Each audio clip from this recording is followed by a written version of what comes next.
क्रांति के कारणों को जान लेने के बाद अब हम उस दौरान घटित घटनाओं की बात कर लेते हैं। ठीक है, 1905 की अगर बात करें तो 1904 में अभी आप लोगों ने पढ़ा रूस और जापान युद्ध। ठीक है, 1904 में मंचूरिया क्षेत्र को लेकर के रूस और जापान के मध्य छिड़ता है युद्ध, और उस युद्ध में एक छोटे से देश जापान की हो जाती है विजय, और बड़े से देश एक विशाल देश रूस की हो जाती है पराजय। जैसे ही, ध्यान से सुनिएगा, जैसे ही रूसी जनता को यह पता चलता है कि एक विशाल देश, हमारा एक विशाल देश जो रूस है वो पराजित हो गया इतने छोटे से देश पे, इतने छोटे से देश से, तो जो जनता है वो आक्रोशित हो जाती है। जो जनता है उसका असंतोष जो है वो विद्रोह के रूप में फूट पड़ता है। इसलिए फूट पड़ता है, जनता यह सोचती है कि जब इतने छोटे से देश जापान से हमारे जो शासक है वो जीत नहीं पाए, तो ऐसे अयोग्य शासक को हटा देना ही उचित है। ऐसे अयोग्य शासक हमारा जो देश है वो नहीं चला सकता। ठीक है, और इसलिए जगह जगह पर हड़तालें होने लगती हैं। कुछ नारे जो है, कुछ नारों का उपयोग होने लगता है, कुछ नारे गूंजने लगते हैं, जारशाही का अंत हो, जारशाही का अंत हो, युद्ध का अंत हो,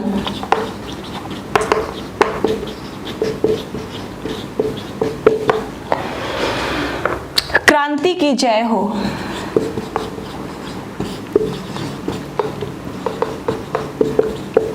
जारशाही का अंत हो, युद्ध का अंत हो और क्रांति की जय हो, इन नारों के साथ रूस की सभी गलियां जो है वो गूंजने लगती हैं। जो लोग हैं वो हड़ताल करने लगते हैं, लोग जो है गलियों में जमा हो करके ऐसे नारे जो है वो गूंजने लगते हैं सारी गलियों में। ठीक है, अब इस स्थिति को देख करके जगह जगह पर विद्रोह होने लगते हैं, लोग जो है वो जारशाही के खिलाफ जो है वो आवाज उठाने लगते हैं। जैसे ही रूस के शासक जार निकोलस द्वितीय को ये बात पता चलती है, जार क्या करता है, अपने एक सैनिक दल को, एक सैनिक अधिकारी था, इसके नेतृत्व में, इस सैनिक अधिकारी का नाम था दुफोफस। ठीक है, दुफोफस के नेतृत्व में एक सैनिक दल को निकोलस द्वितीय जो है वो विद्रोह को दबाने के लिए भेज देता है। बलपूर्वक विद्रोह को दबाने के लिए एक सैनिक दल भेज देता है, किसके नेतृत्व में, दुफोफस के नेतृत्व में। ठीक है, अब होता यह है कि जो मजदूर वर्ग था, मजदूर वर्ग इतना ज्यादा परेशान था, 2 वक्त की रोटी के लिए मोहताज था, और फिर इतने अयोग्य शासक, उसको ये पता था कि हमारा जो शासक है वो अयोग्य है, इसीलिए हमारे समाज में अव्यवस्था भी फैली हुई है। ठीक है, लोगों को अभी चीज समझ में आने लगी थी। इस दौरान क्या होता है, एक उग्रवादी नेता थे,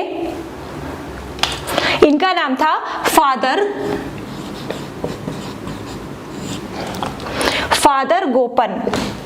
ठीक है, फादर गोपन एक उग्रवादी नेता थे, मजदूरों के संगठन के लिए बहुत ज्यादा जिम्मेदार है ये। तो फादर गोपन ने अपने नेतृत्व में एक मजदूरों का एक समूह लिया और अपनी मांग के लिए ये निकल पड़े। ठीक है, और ये निकले कब थे, 22 जनवरी 1905 को। 22 जनवरी 1905 को, अभी आप याद रखिएगा, ये सैनिक जो है वो बलपूर्वक दबाने के लिए अपने जहां पे भी इन्हें नियुक्त किया गया है वहां पर ये हैं। ठीक है, विद्रोह को दबाने के लिए। अब 22 जनवरी 1905 को उग्रवादी नेता फादर गोपन के नेतृत्व में एक मजदूरों का एक संगठन जो है वो अपनी मांगों को लेकर के राजमहल की ओर चलने लगता है।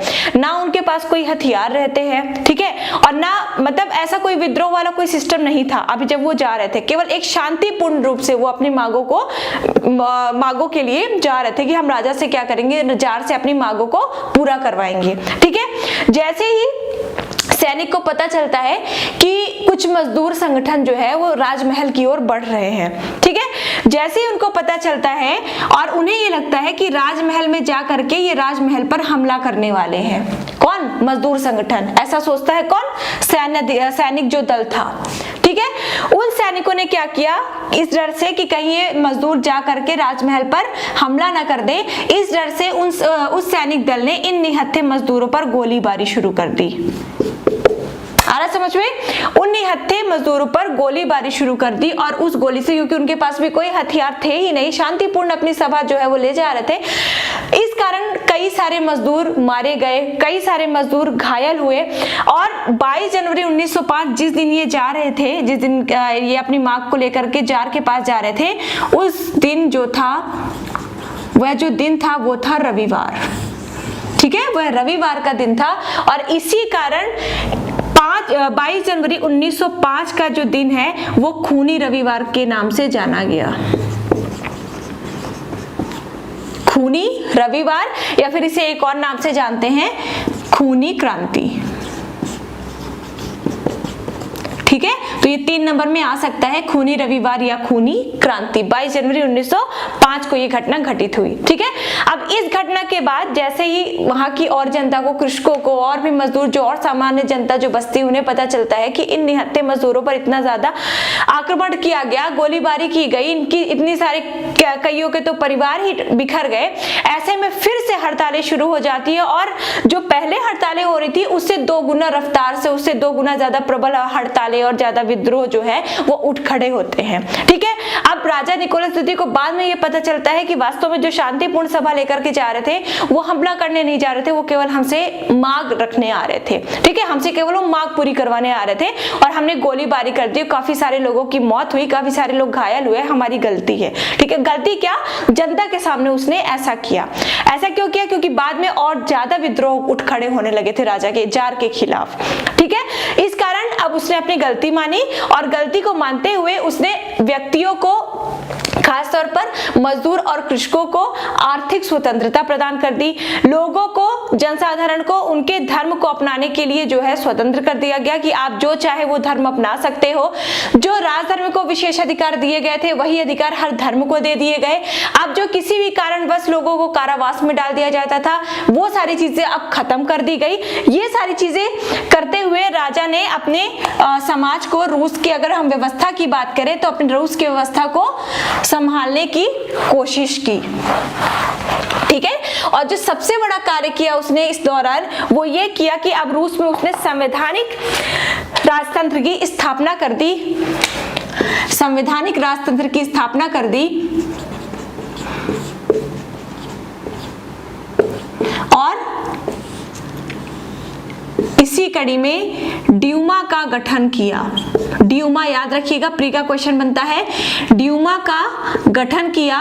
ड्यूमा वहां की संसद का नाम है, मतलब संसद का गठन कर दिया।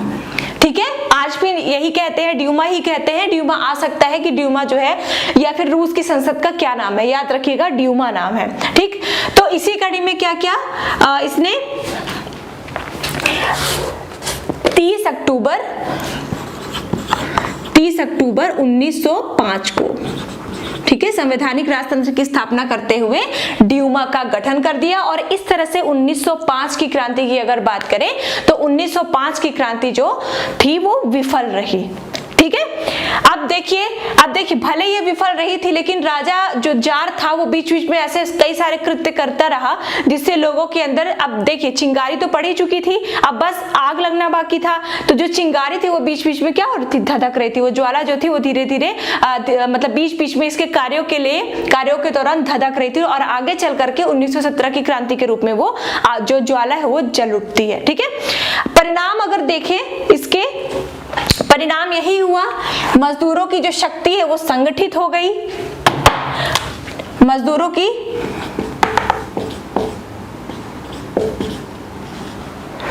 मजदूरों में संगठन शक्ति का विकास हुआ। संगठन शक्ति का विकास हुआ।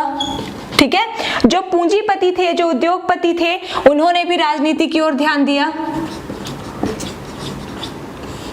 जो पूंजीपति थे उन्होंने भी राजनीति की ओर ध्यान दिया। इसका मतलब क्या है कि जो मजदूरों के लिए वो मनमाने काम करा रहे थे मजदूरों से, उन्हें अपने मन के हिसाब से उनको सैलरी दे रहे थे। ठीक है, कोई घंटों का कोई निर्धारण ही नहीं था। ये सारी चीजें खत्म हो गई और जो पूंजीपति वर्ग था वो मजदूरों के हितों के लिए थोड़ा कार्य करने लगा, उन पे ध्यान देने लगा। इसके अलावा किसानों में अब राजनीतिक चेतना भी प्रबल होने लगी। ठीक है, किसानों में राजनीतिक चेतना भी अब इसके अंदर डिस्क्रिप्शन में क्या लिखना है, अगर आप अपने से लिख लेंगे तो बहुत ही अच्छा है, बहुत ही बढ़िया है। नहीं लिख पाएंगे तो आपको नोट्स में मिल जाएगा। किसानों में राजनीतिक चेतना जो है वो प्रबल होने लगी। इसके अलावा 1905 की क्रांति ने 1917 की रूसी क्रांति का भी मार्ग तैयार कर दिया। ठीक है, अब क्या हुआ, कैसे हुआ, इसके बाद क्या क्या घटनाएं हुई, ये 1917 वाली रूसी क्रांति में हम पढ़ेंगे, जो कि अगले लेक्चर में आपको मिल जाएगी। तब तक के लिए थैंक यू वेरी मच।